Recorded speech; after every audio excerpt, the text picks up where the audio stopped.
kasama natin si Chris ng Mapua Cardinals.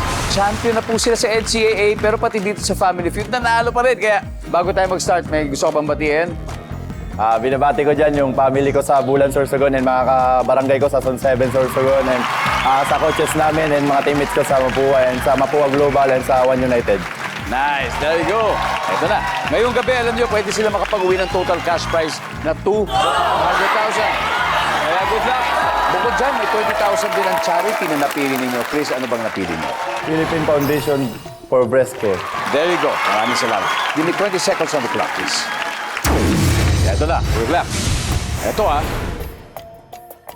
Pinarusahan ng duwende ang bata, kaya lumaki ang anong body part nito? Go. Pa? On a scale of 1 to 10, gaano mo namimiss ang saya ng high school? 4. Karaniwang reklamo sa sinasakyang bus sa mahabang biyahe. Mainit. Sa grocery, anong madalas itinatanong ng customer sa staff? Pass.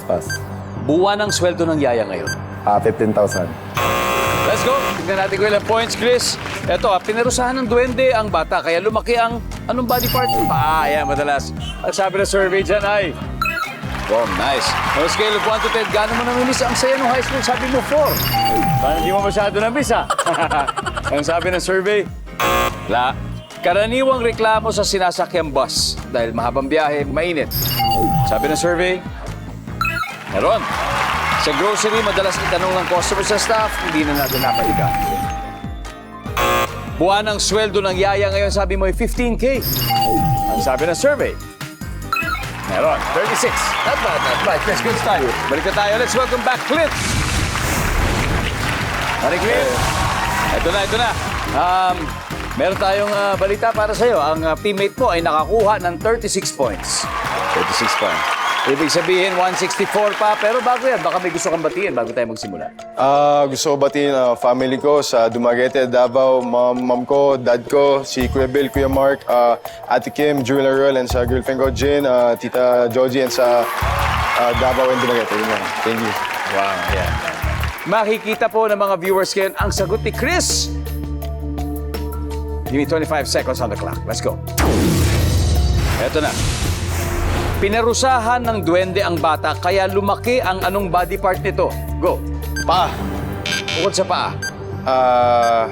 Kamay. On a scale of 1 to 10, gaano mo namimiss ang saya ng high school? 10. Karaniwang reklamo sa sinasakyang bus sa mahabang biyahe. Pwede pa ulit. Yung reklamo sa sinasakyang bus sa mahabang biyahe. Mainit. Bukod sa mainit. Madaming tao. Sa grocery, anong madalas itanong ng customer sa staff? Ano presyo? Buwan ng sweldo ng yaya ngayon. 10,000. Let's go, Clay.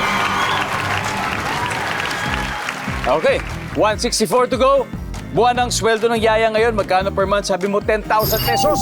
Ang sabi ng survey, top answer. Sa grocery, anong madalas tinatanong ng customer sa staff? Presyo. Ang sabi ng survey, nice one. Ang top answer ay saan nakalagay itong item, di ba? Saan nakalagay ito? So karaniwang reklamo sa sinasakyang bus sa mahabang biyahe, sabi mo ay maraming tao. Ang sabi ng survey, ang top answer dito is mabagal. Mabagal. On a scale of 1 to 10, gaano mo namimiss ang saya ng high school? Sabi mo 10.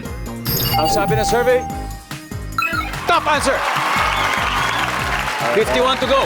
Pinarurusahan ng duwende ang bata, kaya lumaki ang anong body part nito? Sabi mo, kamay. Ang sabi ng survey, boom! Ilong ang top answer. Sayang, hindi umabot, pero very good. Very good, Clint. Congratulations, Mapua Cardinals. Mag-uwi pa rin kayo ng 100,000 pesos.